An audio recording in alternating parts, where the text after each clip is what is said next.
Hello students, welcome to our YouTube channel. இந்த வீடியோல SSC and Railway examsல கேட்கக்கூடிய ஸ்டாட்டிஸ்டிக்ஸ்ங்கிற topic தான் பார்க்க போறோம். ப்ரீவியஸ் வீடியோஸ்ல மீன் அண்ட் மீடியன் எப்படி ஃபைண்ட் அவுட் பண்றது அப்படின்னு பார்த்தோம். இந்த வீடியோல இண்டிவிஜுவல் சீரியஸ்க்கு எப்படி மோட் ஃபைண்ட் அவுட் பண்றது அப்படின்னு பார்க்கலாம். So mode is the observation with the greatest frequency of data set. ஓகேங்களா?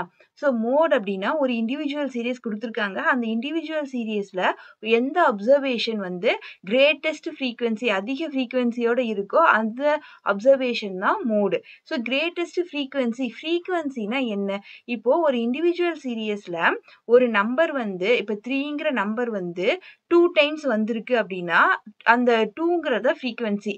எத்தனை டைம் ரிப்பீட் ஆகுதோ ஓகேங்களா, எத்தனை டைம் அந்த நம்பர் வந்திருக்கோ அந்த இண்டிவிஜுவல் சீரியஸ்ல அதுதான் ஃப்ரீக்வன்சி.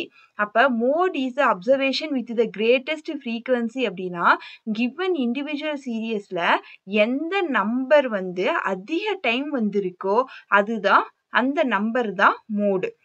மோட் கேன் பி 1 ஓகேங்களா, ஒரே ஒரு நம்பர் வந்து மோடா இருக்கலாம் ஆர் மோர் தென் 1 இருக்கலாம். அதாவது ஒரு இண்டிவிஜுவல் சீரீஸ்ல ஒரு நம்பர் மட்டும் அதிக டைம் ரிப்பீட் ஆகியிருந்தா அந்த ஒரே ஒரு நம்பர் மட்டும் மோடு. அதே ரெண்டு நம்பர் வந்து அதிக டைம் ரிப்பீட் ஆகிருக்கு, சேம் நம்பர் ஆஃப் டைம்ஸ் வந்து ரிப்பீட் ஆகிருக்குன்னா அந்த ரெண்டு நம்பருமே அந்த இண்டிவிஜுவல் சீரீஸ்க்கான mode. Next there can be no mode to the data set 2. அதாவது கிவன் இண்டிவிஜுவல் சீரியஸ்ல ஒரு நம்பர் கூட ரிப்பீட்டே ஆகல அப்படின்னா அந்த இண்டிவிஜுவல் சீரியஸ்க்கு நோ மோடே இல்லை. Next first question, find the mode of the given data set. உங்களுக்கு கிவன் டேட்டா செட்டுக்கு மோட் ஃபைண்ட் அவுட் பண்ண சொல்லியிருக்காங்க. இதில் பாருங்க எந்த நம்பர் வந்து நம்பர் ஆஃப் டைம்ஸ் அதிக டைம் வந்து ரிப்பீட் ஆகிருக்கு அப்படின்னு பார்த்தா 7 பார்த்தீங்கன்னா 3 டைம்ஸ் ரிப்பீட் ஆகிருக்கு. ஸோ இந்த இண்டிவிஜுவல் சீரியஸ்க்கான மோட் வந்து 7ங்கிறது தான் answer. Next second one, find the mode of the given data set. இந்த கிவன் டேட்டா செட்ல மோட் பாருங்க 9 7 8 5 4ன்னு இருக்கு. இந்த நம்பர்ல ஒரு நம்பர் கூட ரிப்பீட் ஆகவே இல்லை. ஸோ அப்ப இந்த இண்டிவிஜுவல் சீரியஸ்க்கு நோ மோடே இல்லை. Next third question, find the mode of the given data set. இந்த கிவன் சீரியஸ்ல எந்தெந்த நம்பர்லாம் ரிப்பீட் ஆகிருக்கு அப்படின்னு பார்த்தோம்னா 9 வந்து 2 டைம்ஸ் ரிப்பீட் ஆகிருக்கு. அதே மாதிரி 7ம் வந்து 2 டைம்ஸ் ரிப்பீட் ஆகிருக்கு. ஸோ மேக்ஸிமமே 2 டைம்ஸ் தான் நம்பர்ஸ் ரிப்பீட் ஆகுது. இப்போ 2 நம்பர் ரிப்பீட் ஆகிருக்கு. அப்போ இந்த இண்டிவிஜுவல் சீரியஸ்க்கான மோட் வந்து 7 and 9ங்கிறது ஆன்சர்.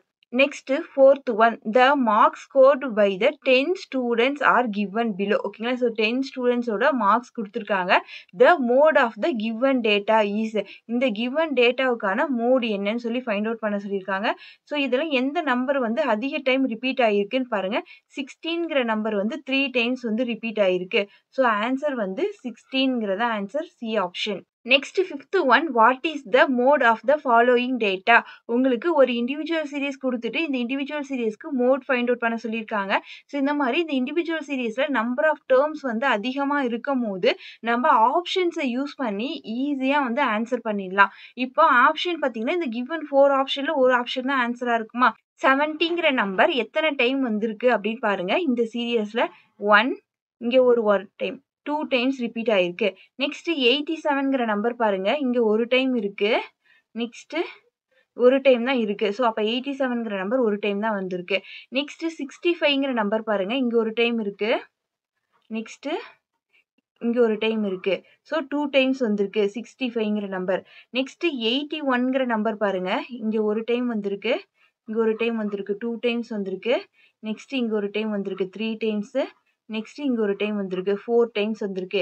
அப்ப 81ங்கிற நம்பர் வந்து 4 டைம்ஸ் வந்திருக்கு. ஸோ அப்ப 81ங்கிற நம்பர் தான் இந்த observation with greatest frequency. So answer வந்து டி ஆப்ஷன் 81ங்கிறத ஆன்சர். ஸோ இந்த மாதிரி கிவன் இண்டிவிஜுவல் சீரியஸ்ல இருக்கக்கூடிய டேர்ம்ஸ் நம்பர் ஆஃப் டேர்ம்ஸ் அதிகமாக இருக்கும் போது நீங்க ஆப்ஷன்ஸ் வச்சு ஈஸியா ஆன்சர் பண்ணிடலாம். நெக்ஸ்ட் டிஸ்கிரீட் சீரியஸ்க்கு எப்படி மோட் ஃபைண்ட் அவுட் பண்றதுன்னு பார்க்கலாம். Find the mode of the following data. ஓகேங்களா, ஸோ உங்களுக்கு ஒரு டிஸ்கிரீட் சீரியஸ் கொடுத்துட்டு இதுக்கு வந்து மோட் ஃபைண்ட் அவுட் பண்ண சொல்லியிருக்காங்க. இந்த டிஸ்கிரீட் சீரியஸ்ல என்னென்ன கொடுத்துருக்காங்க, டேர்ம்ஸும் அதுக்கான ஃப்ரீக்வன்சியும் கொடுத்துருக்காங்க. ஃப்ரீக்வன்சி அப்படிங்கிறது ஒரு நம்பர் வந்து அந்த சீரியஸ்ல எத்தனை டைம் வந்திருக்கோ அதுதான் ஃப்ரீக்வன்சி. அப்போ 5ங்கிற நம்பர் வந்து 3 டைம்ஸ் வந்திருக்கு. நெக்ஸ்ட் 7ங்கிற டேர்ம் வந்து 2 டைம்ஸ் வந்திருக்கு. 9ங்கிற டேர்ம் வந்து 4 டைம்ஸ் வந்திருக்கு. வந்திருக்கு. 11ங்கிற டெர்ம் வந்து 6 டைம்ஸ் வந்திருக்கு. 13 அப்படிங்கிற டெர்ம் வந்து 3 டைம்ஸ் வந்திருக்கு. 16 அப்படிங்கிற டெர்ம் வந்து 5 டைம்ஸ் வந்திருக்கு. மோட் அப்படின்னா என்னது? The observation with the greatest frequency. எந்த அப்சர்வேஷன் வித் கிரேட்டஸ்ட் ஃப்ரீக்வன்சி இருக்கு? 11 அப்படிங்கிற அப்சர்வேஷன் 11ங்கிற டெர்ம் தான் வித் கிரேட்டஸ்ட் ஃப்ரீக்வன்சி 6 டைம்ஸ் வந்திருக்கு. ஸோ இந்த டிஸ்கிரீட் சீரியஸ்க்கான மோட் வந்து 11ங்கிறது தான் answer. Next question for you.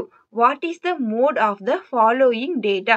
இந்த கிவன் இண்டிவிஜுவல் சீரியஸ்க்கு மோட் ஃபைண்ட் அவுட் பண்ணி என்ன ஆன்சர் வருது அப்படிங்கிறத கமெண்ட் பண்ணுங்க. இந்த கொஸ்டின் பார்த்தீங்கன்னா ஆர்ஆர்பி என்டிபிசி 11th ஜூன் 2025ல ஷிஃப்ட் 3ல கேட்ட கொஸ்டின்ஸ் தான். ஓகேங்களா? ஸோ இந்த வீடியோவில் individual series and then discrete சீரியஸ்க்கு எப்படி மோட் ஃபைண்ட் அவுட் பண்ணுறது அப்படின்னு பார்த்தோம். நெக்ஸ்ட் வீடியோவில் கண்டினியூஸ் சீரியஸ்க்கு எப்படி மோட் ஃபைண்ட் அவுட் பண்ணுறதுன்னு பார்க்கலாம். இந்த வீடியோ உங்களுக்கு யூஸ்ஃபுல்லாக இருந்தால் லைக் பண்ணுங்கள் அண்ட் தென் உங்கள் ஃப்ரெண்ட்ஸ்க்குமே ஷேர் பண்ணுங்கள். தேங்க்யூ. Thank you all.